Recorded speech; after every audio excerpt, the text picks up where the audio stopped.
I call the Leader of the Opposition.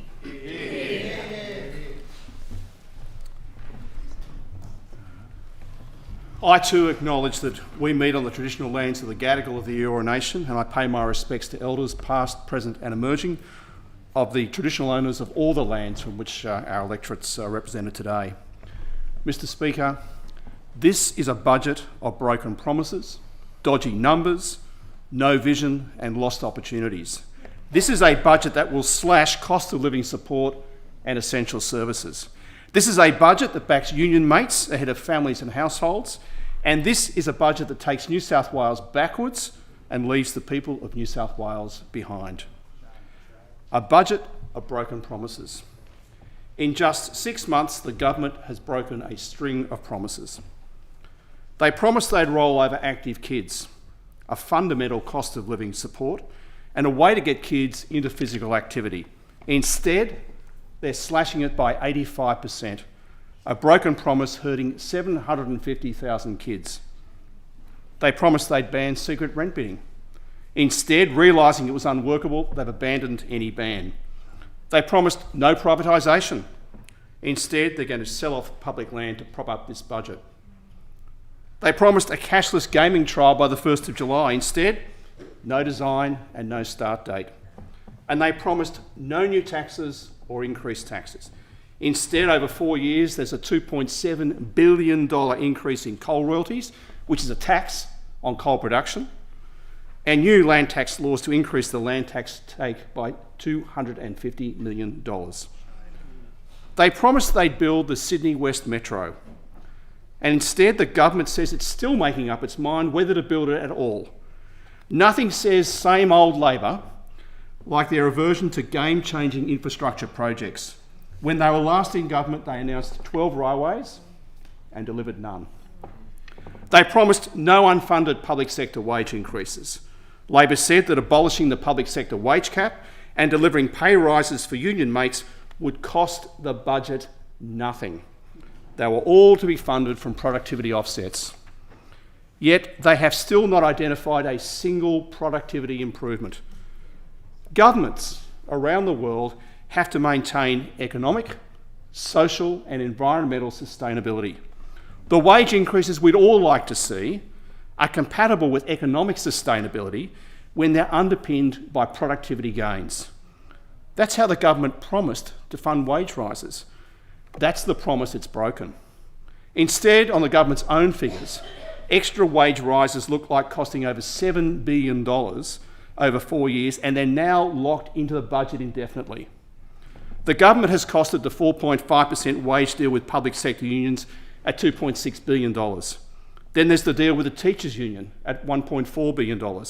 Then the government says it has a further fund of $3.6 billion for further wage increases. That $3.6 billion so-called essential services fund that they provision for future wage increases is a floor, not a ceiling. A wink to union mates that there's more to give if they simply ask. Because this government can't stand up to its union masters, we have a budget that risks New South Wales' AAA credit rating, forgoes opportunities for job creating and congestion busting infrastructure, forgoes opportunities for housing affordability measures, and forgets families at the height of a cost of living crisis. And a government that can't be taken on its word on election promises is also a government that can't be taken on its word on its budget figures. This is a budget of dodgy numbers. It's a budget built on quicksand. It's a budget whose projections are not worth the glossy paper they're printed on. There's no provision in this budget for the cost of extending Eraring, despite the government undermining its own bargaining position and announcing that's what it wants to do. There's no money for toll relief beyond 2025 or for renegotiated toll agreements. There's no detail on how the $13 billion in reprioritised savings will be achieved. There's wishful thinking on future GST payments from the Commonwealth. And there's the biggest unknown, the real cost of Labor's wages policy. A critical assumption in this budget is the one about employee expense growth. The total cost of the state's wages and superannuation obligations is projected to reach $55 billion in 2027, equivalent to over 46% of the state's total expense base. The budget papers make the dodgy assumption that employee expenses can be kept to annual growth of 4.1%. Yet the government has just done a deal with the teachers' union, granting pay rises between 8 and 12% for the next year alone. If you think that every other union will simply ignore this precedent, you don't know the union movement.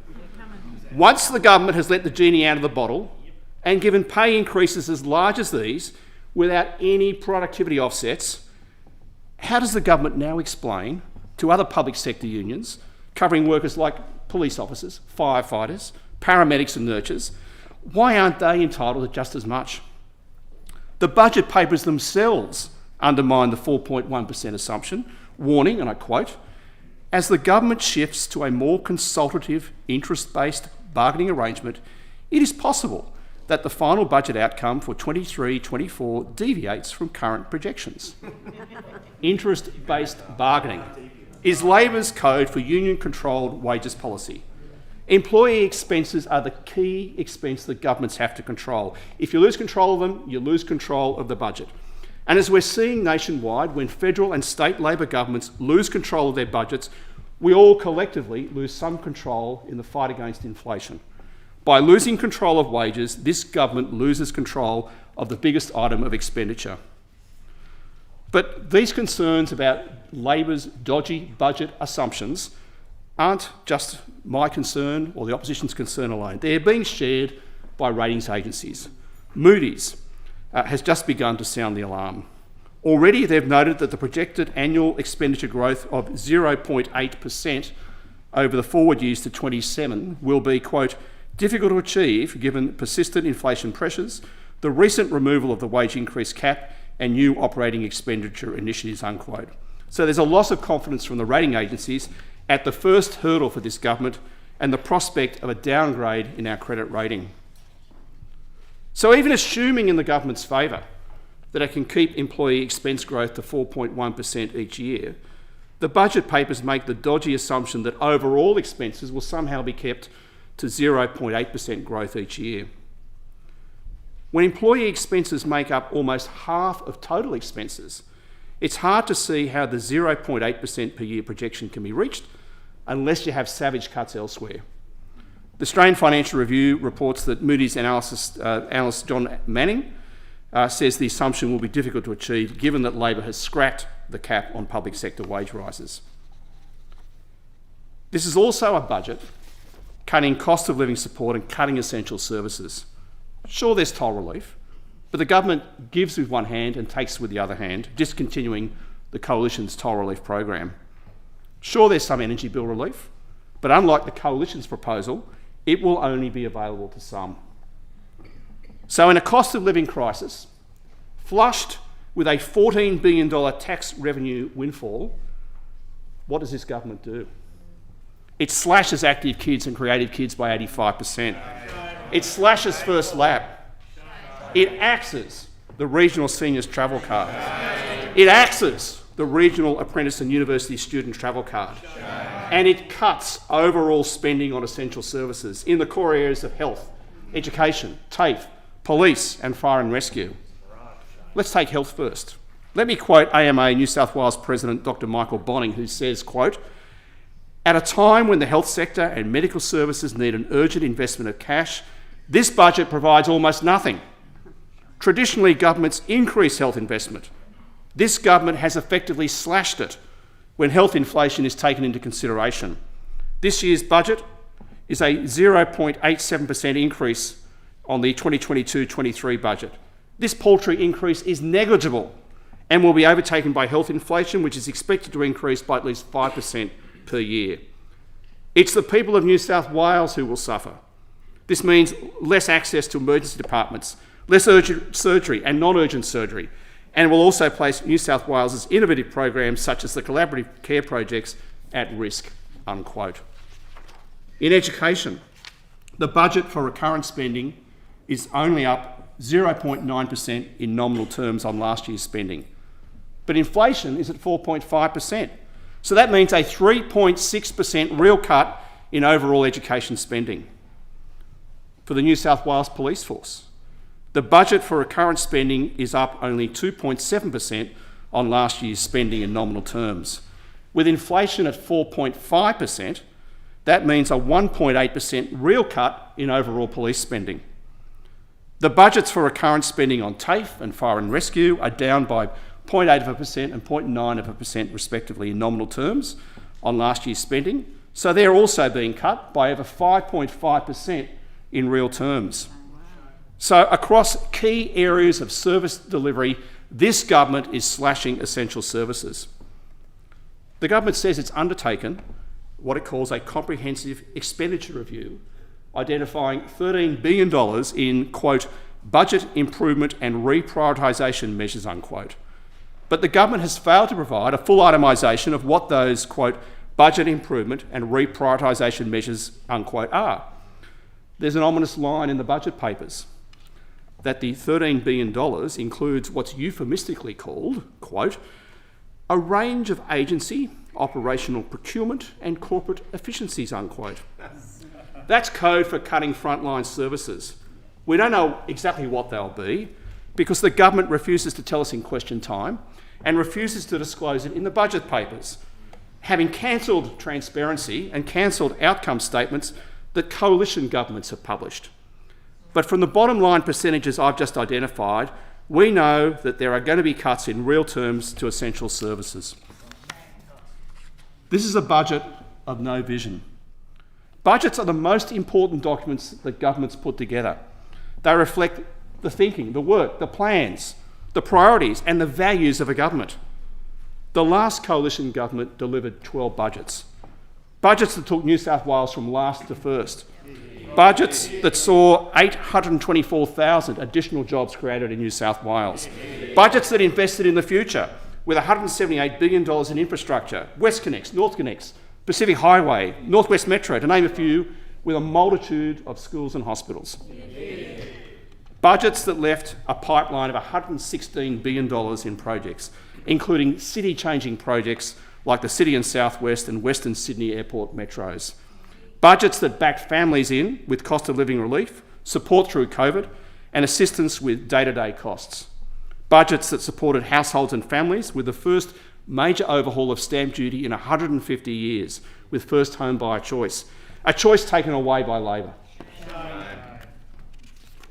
Budgets that last year delivered an historic $16.5 billion investment over 10 years to improve women's opportunities and child development, including universal pre-kindergarten, boosting accessibility and affordability of childcare, and supporting women return to work. Budgets that stood shoulder to shoulder with regional communities, that did it tough through bushfires, flood, drought and COVID-19. Budgets that preserved 2 AAA credit ratings despite those challenges. Budgets that, through prudent and compassionate decision-making, saw New South Wales emerge strongly from the most difficult combination of circumstances in a generation. But what do we have now? A budget with no vision and a government with no vision. Labor had 12 years to prepare for government. They didn't, and it shows. The new government has been at its busiest when it's re-announcing coalition projects or cutting the ribbons to open them. The vast majority of the government's health and infrastructure, education infrastructure pre-budget announcements were projects already happening under the coalition. In transport, the government is flirting with the idea of cancelling the largest infrastructure project, the Sydney West Metro, and it's cancelled nation-building projects in the regions like the Great Western Highway upgrade. The government wants to focus, so it says, on housing. We support that focus. We know there is an Australia-wide housing affordability and supply crisis for buyers and renters. New South Wales is not immune from that, and we are keen to work constructively with the government on ways to fix this crisis. We support announcements like better use of AI and other technology to speed up planning approvals, but there's not much else in this budget towards addressing housing affordability. The government trumpets a $2.2 billion housing and infrastructure plan, but let's deconstruct that announcement. Its centrepiece is said to be a $1.5 billion housing-related infrastructure package.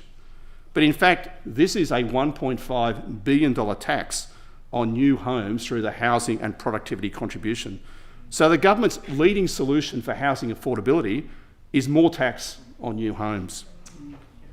The housing and productivity contribution adds $12,000 to a new freestanding dwelling and $10,000 to new apartments in the Greater Sydney area, and a bit less in Newcastle, Wollongong and the Central Coast.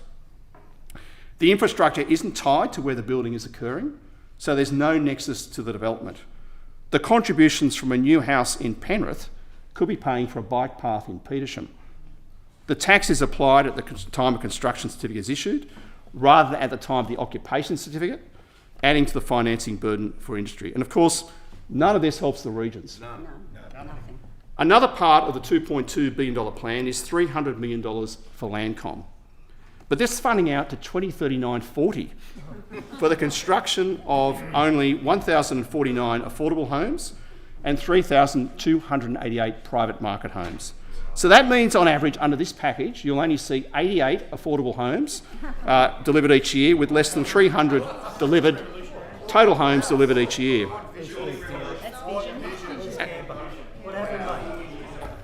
And then another part of the $2.2 billion plan is the $400 million Housing Infrastructure Fund under Restart New South Wales. This is nothing new. Since 2012, the Coalition Government reserved more than $1 billion through the Housing Acceleration Fund and nearly $1 billion under the Accelerated Infrastructure Fund to unlock housing supply.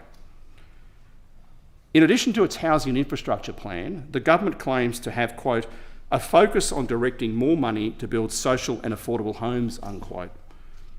The New South Wales government is the beneficiary of $610 million from the Commonwealth under the Social Housing Accelerator Agreement to build new social housing and to upgrade existing stock. But this New South Wales government has abdicated its own responsibilities. It's cut the infrastructure budget of the key social housing delivery agency, the Land and Housing Corporation, by $330 million. The Greater Parramatta and Olympic Park corridor is expected to take 60% of the population growth for the Central River City. If the government is serious about housing supply in Sydney, it has to end the uncertainty. It has to do what it promised at the election it would do. It has to commit to building the Sydney West Metro. The Metro West will transport up to 40,000 people per hour.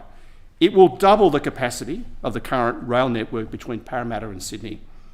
Former Labor Lord Mayor of Parramatta and former Roads Minister David Borger is right to say, quote, you can't build high-density precincts without high-quality public transport, unquote. Let's get on and let's commit to Sydney West Metro. The government could have done so much more to help housing affordability, but this is a budget of lost opportunities. There's a golden opportunity that's been missed to tackle here in New South Wales the Australia-wide housing crisis in a meaningful way. The government expects to receive a $14 billion tax revenue windfall over the next 4 years. This year alone, the government expects tax revenue to increase by 12.5% and stamp duty revenue to increase by 21%. But this revenue won't be spent on addressing the housing crisis or making housing more affordable. Instead, it will go towards rewarding union mates and paying for wage increases the Premier said would not cost 1 cent, but would instead be offset by productivity gains. The Coalition would not have squandered this opportunity. As a complement to other policies, we would have delivered policies with a bit of vision to tackle housing affordability for buyers and renters. We would have looked first to keep and expand the first home buyer choice scheme and keep the government's reduced thresholds and rates of stamp duty, providing our next generation with choice in how they enter the housing market and giving them the best possible chance of realising the Australian dream. Instead, this government puts ideology before aspiration, scrapping the first home buyer choice scheme and removing choice for young people looking for their first home. Second, we would have looked to invest windfall stamp duty revenue to complement Commonwealth funding by establishing a community benefit fund of $2 billion or more to incentivise and to reward local communities which achieve their housing targets, helping renters and buyers, and that includes the regions. Absolutely. Rather than telling communities to get out of the way, we would engage with local councils and communities to review housing targets in line with the delivery of 314,000 homes across the state and a bonus target in line with the delivery of 378,000 homes from 2024 to 2029. The fund will be available to local councils that meet their targets in order to fund the improvement of public open spaces through new and improved walking and cycle paths, parks, trails, boardwalks, lookouts, foreshores, riverbanks, play spaces, civic plazas and outdoor event spaces. The fund could also be used to upgrade local sporting facilities and community recreational facilities. This would provide a carrot that our communities need to support the delivery of more homes. And third, to encourage empty nesters to downsize and to free up appropriate housing supply for younger families, we would have looked to introduce a stamp duty exemption with appropriate thresholds for downsizing older buyers. This would encourage seniors to downsize to a smaller property and help them find more suitable accommodation, reducing affordability pressures by making more suitable homes available to meet the needs of younger families. Over 1.4 million people in New South Wales occupy a 3 or 4 bedroom home on their own or as couples without children. Nearly 3/4 of them are over 55 years old. We have an opportunity for one generation to support another. So these are some policies that would tackle supply, improve housing affordability and reduce the stress on rents. Going ahead, we'll consult with interested parties on the feasibility of designing future policies like these. But for the moment, these are lost opportunities. The government has instead squandered windfall revenue on wage increases that should have been made sustainable through productivity improvements. There are other lost opportunities. The Liberals and Nationals invested $484 million in the 2021-22 budget in the single biggest investment in tackling domestic and family violence in the state's history. But meanwhile, despite massive revenue windfalls, it appears that this budget only manages to find $39.1 million in new funding for the sector. The gender equality statement states that the escalation in domestic and family violence, acknowledged in the government's gender equality budget statement, will cost the state $3.3 billion between 2020 and 2025. In government, the Liberals and Nationals signed the National Agreement on Closing the Gap, an historic new agreement built upon the principles of working in partnership and joint decision-making. Indigenous disadvantage remains our state's and our nation's greatest public policy failure. We committed $716 million to Closing the Gap initiatives in health, in education, the environment and housing. It was a clear commitment to deliver practical outcomes and improvements for Aboriginal people. This year's budget papers are opaque, but there appears to be no new money for Closing the Gap. So to conclude, this is a budget of missed opportunities from a government lacking vision.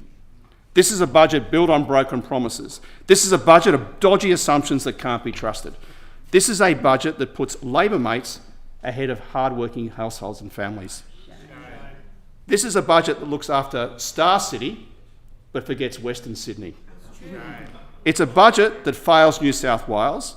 New South Wales deserves better, and we all know that our government can do so much better. We'll continue to hold this arrogant government to account. We'll deliver a vision to keep New South Wales strong and prosperous, and we'll continue to stand up for families, households, seniors and small businesses from the cities to the regions. Our first priority will always be the people of New South Wales, not Labor's union mates. That's what we stand for, and that's what we'll fight for.